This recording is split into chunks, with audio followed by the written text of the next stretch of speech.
Samantala sa good news naman po natin, sugatang pawikan po na rescue sa Luna, La Union. Unti-unti na pong gumagaling. Ikwento mo ang good news na yan. Kasama natin, Idol Vico Cancionero.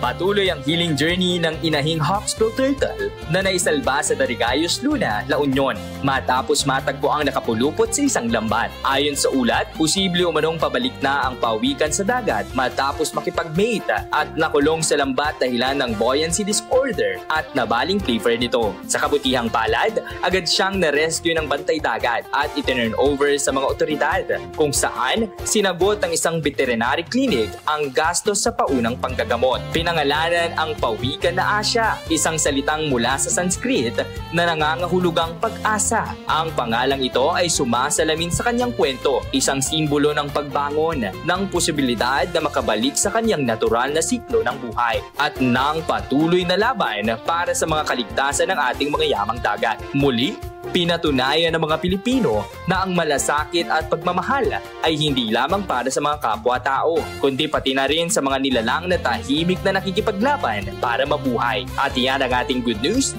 Ako si Idol Vico Cancionero, Tatak IFM. IFM News. IFM News. IFM News.